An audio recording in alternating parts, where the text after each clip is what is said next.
m'appelle Virginie Silhouette d'Hercourt, je suis maître de conférence habilitée à l'Université Paris 13. J'ai enseigné, je suis depuis 2003 à l'Université Paris 13. Je suis associée au Centre d'économie de Paris Nord et également au Centre Marc Bloch de Berlin depuis 2012. Mes thématiques de recherche, je travaille sur le lien entre migration et pratique de beauté. Je m'intéresse à la façon dont des jeunes femmes, notamment issues de l'immigration, mettent en œuvre leur pratique de beauté dans leur quotidien. Qu'est-ce qui fait qu'elles vont choisir certains produits de maquillage ou certains produits de soins du cheveu dans leur quotidien. Et j'ai commencé mes recherches quand je suis arrivée à Villetaneuse, en fait, à Paris 13, en observant mes étudiantes, notamment, surtout celles qui étaient issues de l'immigration. Villetaneuse est une université implantée dans le 93, et donc plus de 70% de mes étudiantes sont issues de l'immigration. En fait, je suis partie d'un double constat. Premier constat, on est dans un monde actuellement où les flux migratoires ne vont pas diminuer. On est dans un monde où finalement on est structurellement dans des phénomènes migratoires très forts qui ne vont pas s'épuiser. Donc premier constat. Deuxième constat, quand on migre, on emmène avec soi des pratiques alimentaires, des pratiques de beauté que l'on n'abandonne pas quand on arrive dans un nouveau pays d'installation. Or, les études migratoires ont tendance à ne pas aborder cette question des pratiques du quotidien. Et on s'est dit, donc là, c'est le fruit d'une rencontre finalement à la fois avec Marie Poinceau au Musée de l'Histoire de l'Immigration, ici à Paris, et avec Maren Meuring, qui est historienne à l'Université de Leipzig. On s'est dit, il faut qu'on se saisisse de ces questions-là dans une perspective franco-allemande. On s'est dit, finalement, la France comme l'Allemagne sont les deux plus gros pays de l'Union européenne. Ce sont des pays qui ont été, ou qui sont structurellement, qui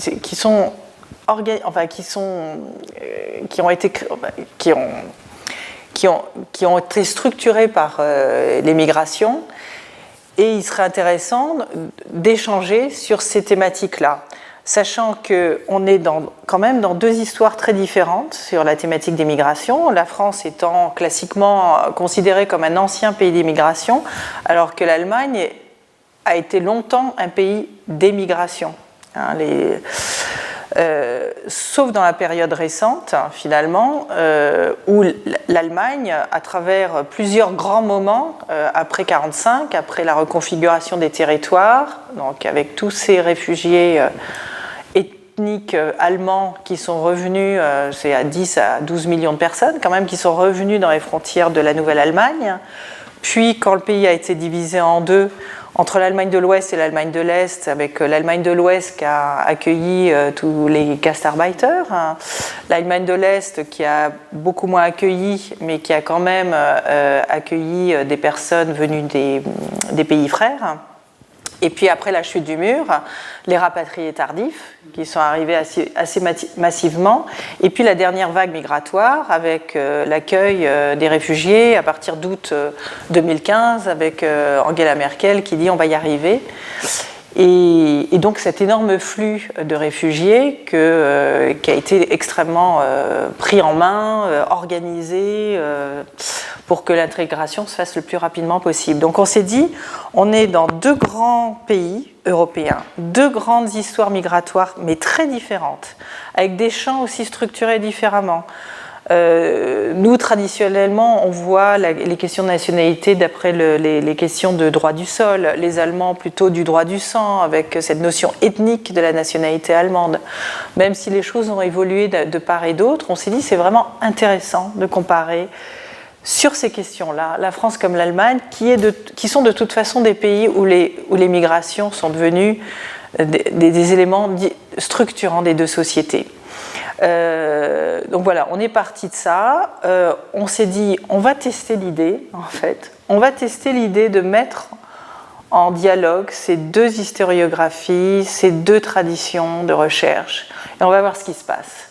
Et dans cette période-là, où on s'est posé cette question-là, moi j'ai beaucoup été aidée, soutenue scientifiquement par le directeur du Centre Marc Bloch, Patrice Veit à l'époque, le directeur adjoint, Emmanuel Droit, et puis Maren Möhring, qui a vraiment cru à cette idée de dialogue entre la France et l'Allemagne, et puis aussi par François Héran, qui a été extrêmement important pour nous, pour avancer dans notre réflexion scientifique. Donc on a organisé ces journées en février 2015 avec Maren Möhring au Centre Marc Bloch de Berlin, et on a invité des chercheurs allemands et des chercheurs français issus de plusieurs disciplines, parce qu'en fait, la question de la consommation, des pratiques de consommation du quotidien, elles ont été saisies assez tardivement, il y a une dizaine d'années dans les deux pays, mais elles restent très éparpillées entre disciplines. Il y a les économistes qui travaillent sur cette question avec les transferts financiers et les questions de consommation en pays d'origine et en pays de départ, avec les travaux par exemple d'Helmut Mohoud et de Joël Houdinet, donc au CEPN à Paris 13. Il y a des anthropologues qui travaillent bien sûr sur ces questions-là, il y a des sociologues qui travaillent sur ces questions-là, des géographes aussi qui se sont saisis ces questions comme Marie Chabrol en France ou Felicitas Hillmann en Allemagne. Et voilà, donc on s'est dit... et puis les historiens aussi, les historiens qui s'intéressent beaucoup à ces questions. Donc on a invité des chercheurs français, des chercheurs allemands, des économistes, des historiens, des anthropologues, des sociologues, et on a testé l'idée en vrai pendant ces 2 journées en février 2015. Et donc les actes de colloque que nous présentons aux presses de l'INALCO sont liés à ces premières journées, qui ont été des journées fondamentales pour nous, parce qu'on s'est rendu compte, à travers les échanges, chacun s'exprimant dans sa langue en plus, on a voulu absolument que ce soit vraiment du franco-allemand, et pendant ces journées-là, on s'est rendu compte qu'on avait à la fois plein de points communs et plein de points de différence, et que le dialogue permettait de décentrer le regard, se questionner sur nos catégories. Qu'est-ce qu'un migrant? Qu'est-ce qu'un non-migrant? Qu'est-ce qu'un réfugié? Qu'est-ce qu'un pas un réfugié? Qu'est-ce qu'un Français? Qu'est-ce qu'un Allemand? On s'est beaucoup posé ces questions-là. Qu'est-ce que c'est que la première génération, la deuxième génération? Est-ce qu'il est important d'en parler encore? Voilà. Et c'est à partir de ce moment-là qu'on s'est dit il faut continuer, il faut organiser nos discussions. Et on a fait une demande on a créé un programme de formation en recherche sous la tutelle du Centre interdisciplinaire d'études et de recherche sur l'Allemagne pour travailler pendant 2 ans ensemble sur des thématiques précises, parce que là, on parlait à la fois d'alimentaire, de pratiques de beauté. On a parlé de beaucoup de choses pendant ces premières journées-là. Et on s'est dit, suite à ces premières journées, il ne faut plus se structurer en fonction de certaines pratiques. Les pratiques alimentaires sont liées aux pratiques de beauté à travers le corps. C'est le corps migrant, c'est le corps qui se déplace. Et ce corps, quand il se déplace, il vit différentes choses, à la fois dans sa façon de se présenter aux autres, donc dans sa façon de dans son art de la parure, mais aussi dans sa façon dont il va s'alimenter, dans sa façon dont il va se concevoir en termes de corpulence. Est-ce qu'il va avoir tendance à grossir ou à maigrir?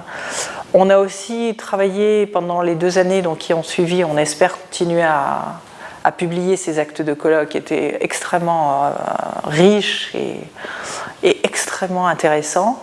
On a aussi travaillé sur les espaces urbains, parce que les entrepreneurs migrants transforment nos villes. Paris comme Berlin sont des villes qui ont été transformées, notamment dans certains quartiers, par les entrepreneurs migrants. Donc, quand on parle d'un consommateur, est-ce qu'on parle uniquement de cet acteur qui intéresserait des entreprises parce que c'est du chiffre d'affaires, voilà. Nous, on voudrait dépasser, bien sûr, cette vision-là. Ce qui nous intéresse, c'est plutôt comment les objets de consommation migrent avec des personnes qui elles-mêmes se déplacent, mais aussi comment ces objets de consommation qui migrent sont transformés et transforment en retour la société d'accueil. Et comment et où trouver les traces de ces transformations, à la fois dans la façon dont on va manger ensemble, la façon dont on va s'habiller. Alors, on va manger ensemble le couscous. Aujourd'hui, c'est un des plats préférés des Français. Le kebab, c'est devenu un plat berlinois. Ils ont calculé la distance entre le premier kebab en Allemagne, à Berlin. Vous marchez moins de 5 minutes, vous êtes devant un kebab. Donc, ces processus-là, c'est ceux-là qui nous intéressent. Et on s'est posé en permanence cette question de la catégorie. Qui est migrant, qui ne l'est pas, dans des sociétés profondément structurées par l'immigration. Alors, il y a différentes sources. Il y a bien sûr toutes les sources scientifiques. Et là, on se tourne vers les historiens. Je pense particulièrement à Fernand Braudel ou à Michel de Certeau, qui ont travaillé sur la culture matérielle. Bon, il y a les anthropologues. Il y a les travaux de Douglas et Sherwood. Donc c'est une mise en dialogue d'une anthropologue avec un économiste qui réfléchit sur le sens des objets, le sens des pratiques. Il y a quelqu'un qui est très important aussi pour nous, c'est Arjuna Padurai. Enfin, je ne vais pas tous les citer, mais c'est vrai qu'il y a un certain nombre d'auteurs qui ont travaillé sur ces problématiques-là, qui éclairent notre chemin. Il y a aussi en Allemagne, du côté de la recherche académique, un courant de pensée qu'ils appellent la post-migration, qui est très forte dans des institutions comme la Humboldt université, mais aussi chez d'autres chercheurs. Et eux, ils parlent de la post-migration comme une nouvelle façon de penser la société allemande. C'est-à-dire qu'on n'est pas en train de dire il y a les migrants et il y a nous. Il y a le fait migratoire, qui est un fait constitutif de la société allemande, et qu'il s'agit de dépasser ces catégories et tenter de ne pas les reproduire pour faire avancer la société allemande. Donc c'est vraiment une façon assez nouvelle, en tout cas ils veulent pousser cette idée-là, de déconstruire ces catégories et de se dire finalement la société allemande n'est pas une société de la migration, c'est une société post-migrante. C'est-à-dire que le fait migratoire est constitutif et on travaille à partir de cette hypothèse-là au lieu de se dire il y a les migrants qui viennent et nous, Allemands, on réfléchit à quelque chose d'extérieur à la société allemande. Voilà. Mais nos deuxièmes sources, et qui sont fondamentales pour nous dans nos questions de consommation, c'est le terrain, c'est nos enquêtes sur le terrain. C'est auprès des entrepreneurs migrants. Donc on a par exemple, qu'on espère publier bientôt aux presses de l'INALCO, les travaux qu'on a présentés, que certains chercheurs allemands ont présentés après ces premières journées, les travaux de Caroline Schmidt sur les afro-shops en Allemagne, les travaux de Félicita Silman, bon ça on les présente, mais donc, ce qui nous importe, c'est d'aller dans les lieux de consommation, parler avec les informants, les femmes, les hommes qui utilisent et qui mettent en œuvre ces pratiques. Donc c'est toute la partie terrain pratique. Voilà. Et de mise en dialogue, à la fois dans le contexte allemand et dans le contexte français. Sachant que la France, c'est pas que Paris. Donc il faut aussi en permanence décentrer notre regard et sortir des quartiers qui sont considérés comme migrants en France, à Paris. Et Berlin, c'est pas l'Allemagne non plus. Donc il faut absolument essayer de comprendre ce qui se passe à Leipzig, à Dresde, dans des endroits où le fait migratoire pose plus de problèmes, entre guillemets, et aussi en Allemagne de l'Ouest et du Sud. Pour voir comment, finalement, en fonction des lieux, cette problématique du lien entre consommation et migration évolue. Bon, j'aurais dû aussi parler de... Il y a beaucoup d'auteurs. Il y a Miller aussi en Angleterre.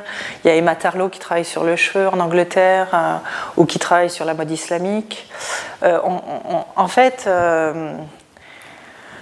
on est en train d'essayer de mettre toutes les références sur lesquelles on travaille. Mais c'est vrai que les points communs, souvent on revient sur les mêmes auteurs et sur les mêmes contributions. Par exemple, il y a dans The Social Life of Things, la vie sociale des objets, il y a un article de Igor Kopitov qui est fondamental aussi pour nous.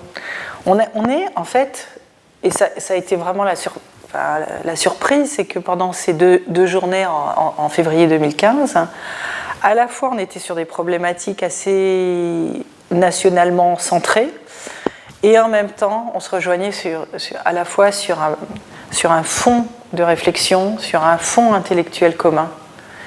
Et on a pu construire à partir de ça, même si on est souvent sur des façons d'aborder la problématique très différentes. Et c'est ça qui est intéressant. C'est ce décentrage permanent qui est permis parce que on parle avec des chercheurs qui viennent d'un autre endroit, à plein d'endroits. C'est pas un endroit spatialement défini, c'est aussi un endroit intellectuel. C'est une façon de rentrer dans les questions de nationalité et d'identité, si on peut parler d'identité nationale. Une histoire, notamment l'histoire récente en Allemagne. Enfin. Oui, donc il y a 5 contributions dans cet ouvrage. Elles sont toutes reliées les unes aux autres par cette question de la catégorie et des catégories dont vous parliez tout à l'heure. C'est qui est migrant, qui ne l'est pas, qui est consommateur et qu'est-ce qu'un consommateur. Chacune va l'aborder avec un éclairage différent. Dans les 5 contributions, nous avons Catherine Vittel de Winden, qui prend une perspective internationale qui regarde l'ensemble des migrants, les 245 millions de migrants internationaux, et qui, en fonction du lieu d'origine et de lieu d'arrivée, essaye de comprendre ou essaye de nous sensibiliser à ce que veut dire un consommateur immigré dans chacune de ces catégories. Et elle conclut en disant, finalement, on a encore beaucoup à apprendre sur chacune de ces typologies de consommateurs immigrés. Qu'est-ce qui est un consommateur, qui est migrant. Voilà, donc ça c'est la contribution de Catherine Vittel de Winden. Ensuite, j'ai choisi de mettre en regard celle d'Andreas Ludwig, qui est historien au ZZF à Berlin, et qui lui connaît très très bien les questions de culture matérielle en tant qu'historien, et notamment dans un contexte d'Allemagne de l'Est, puisque il a créé un des grands musées de l'histoire matérielle des objets de la DDR à Eisenhüttenstadt. Et donc lui, il va prendre un point de vue assez différent. En tant qu'historien, il va rappeler l'histoire du phénomène de la consommation migratoire en Allemagne. Et il va mettre en regard ce qui s'est passé en Allemagne de l'Est avec ce qui s'est passé en Allemagne de l'Ouest. Et donc par lui, le décentrage Est-Ouest, il nous questionne à nouveau sur cette figure du consommateur migrant. Qu'est-ce qu'un consommateur, qu'est-ce qu'un migrant ? Ensuite, on a deux contributions aussi en regard, celle de Sina Arnold et celle d'Amina Becher. Donc Sina Arnold est ethnologue. Elle va prendre une perspective d'anthropologie culturelle. Et donc elle est en Allemagne, elle est à Humboldt, au BIM, donc au Berliner Integration und Migrationsforschung Institut. Donc il y a un grand laboratoire d'analyse des phénomènes migratoires à Berlin. Et elle va commencer son article avec des textes de chansons de rappeurs notamment, issus de l'immigration qui vont montrer la place dans la culture allemande, la place des jeunes issus de l'immigration. Elle va se questionner sur ces marchés ethniques, en prenant certaines publicités. Elle va rappeler certaines publicités qui utilisent le positionnement ethnique.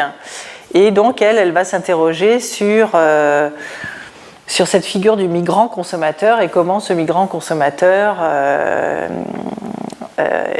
entre en résonance avec des pratiques des entreprises. Amina Becher va le faire en sciences de gestion. Donc elle est en sciences de gestion, elle va le faire du côté français, en se posant la question de qu'est-ce que c'est que le marketing ethnique en France. Est-ce que c'est une façon de renforcer le stigmate ou au contraire de donner une existence à des personnes qui n'en avaient pas. Dans les points de vente notamment, un certain nombre de femmes, sur les pratiques de beauté par exemple, ne trouvent pas de produits qui leur sont adaptés. Par exemple pour le cheveu crépus, maintenant ça va un peu mieux en France, mais en Allemagne il y a encore beaucoup à faire. Et l'absence d'offres les renvoie en permanence au fait qu'elles ne sont pas tout à fait de la société française ou allemande. C'est-à-dire si je ne suis pas représentée dans un point de vente normal, qu'est-ce que ça veut dire sur mon appartenance, moi, dans la société française ou allemande? Donc elle va s'interroger sur cette question-là, c'est-à-dire est-ce qu'il faut reconnaître, renforcer le stigmate ou au contraire le fait de reconnaître, est-ce que ce n'est pas une façon de valoriser des populations qui n'étaient pas valorisées ou qui n'étaient pas visibles avant? Et la dernière contribution, j'y tenais vraiment parce que c'est la contribution de Félicita Silman, donc qui est géographe et qui réfléchit à cette question de marginalité urbaine et d'urbanité marginale. Et elle réfléchit en tant que géographe sur la structuration des espaces dans les villes-mondes, celle de Berlin en particulier. Et elle montre dans son article, finalement, les entrepreneurs migrants sont à la base, ou en tout cas sont à l'origine d'une transformation de la ville de Berlin. Et eux qui étaient en quelque sorte à la marge sont aujourd'hui un des avantages comparatifs, en tout cas valorisés par les villes, comme Berlin qui dit toujours pauvre mais sexy, pauvre mais cool. Donc il y a toujours cette notion, on va valoriser une forme d'ethnicité, ou en tout cas on va valoriser le fait qu'on est multiculturel pour vendre la ville de Berlin. Donc elle montre ces phénomènes-là et elle parle de régénération en fait, de l'entrepreneur migrant et du migrant comme un acteur de la régénération des villes, de la régénération urbaine. Donc je trouvais que cette idée de mettre une contribution française en regard d'une contribution allemande et de finir sur les espaces, parce qu'on le voit nous dans notre quotidien à Paris comme à Berlin, de finir sur ces espaces, je trouvais que c'était une bonne ouverture vers la suite des publications que nous allons faire aux presses de l'Hidalgo.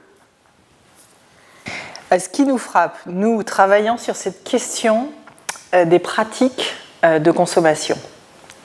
Ce qui nous frappe, c'est que de plus en plus, finalement, elles apparaissent dans les débats politiques, elles sont instrumentalisées, elles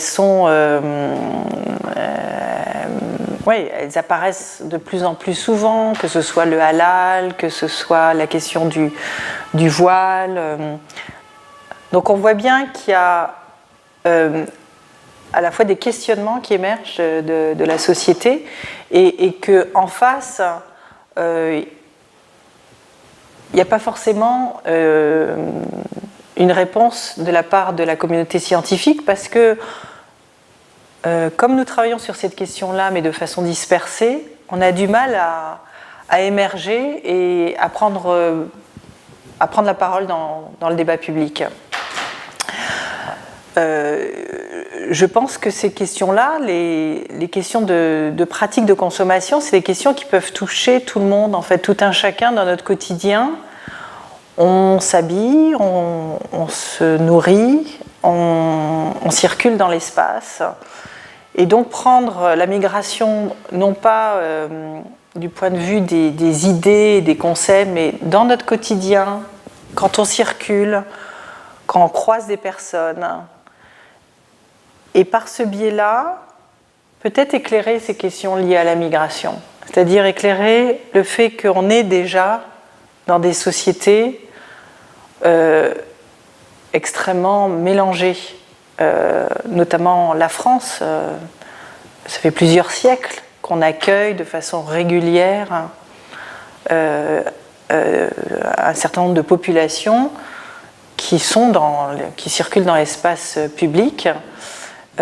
Et donc on continue à accueillir de façon moins forte que l'Allemagne actuellement. On est à peu près à 200 000 personnes par an, bon an, mal an. Mais que cette présence est visible dans l'espace public à travers des pratiques. Mais moi, en fait, nous, notre groupe de recherche, nous, on s'intéresse au sens que ces pratiques ont pour les individus qui les mettent en œuvre. Pourquoi a-t-on besoin parfois d'aller chercher des objets de consommation dans certains quartiers? Si une femme d'origine africaine va à Château-d'Eau ou Château-Rouge, c'est non seulement pour trouver des produits qui n'existent pas ailleurs, mais c'est aussi parce qu'elle va peut-être retrouver sa cousine, sa sœur, quelqu'un du pays avec laquelle elle va pouvoir échanger. Et cet échange va lui faire du bien sur le moment. Elle va pouvoir repartir, ressourcer, et pour continuer à fonctionner dans la société dans laquelle elle est et qu'elle a choisie. Donc je pense que c'est une façon de revenir à des choses plus concrètes, entre guillemets, c'est-à-dire nos pratiques du quotidien, et de les observer et de voir quel est le sens que ces pratiques ont pour les individus qui les mettent en œuvre, et puis de répondre quand même à une forme de demande sociale dans le débat actuel, à la fois sur ces pratiques comme le halal et le kasher, ou la mode islamique, en mettant de côté, ou en tout cas en tentant de mettre à distance un certain nombre de valeurs qu'on peut leur attribuer, et plutôt écouter la voix des acteurs qui les mettent en œuvre, et voir qu'est-ce que ça a comme sens pour eux, en fait. Et pourquoi une femme décide un jour de porter un foulard qu'elle va sortir à son fard à paupières et à son rouge à lèvres. Qu'est-ce que ça signifie? Quel est le sens qu'elle donne à son action, à sa décision?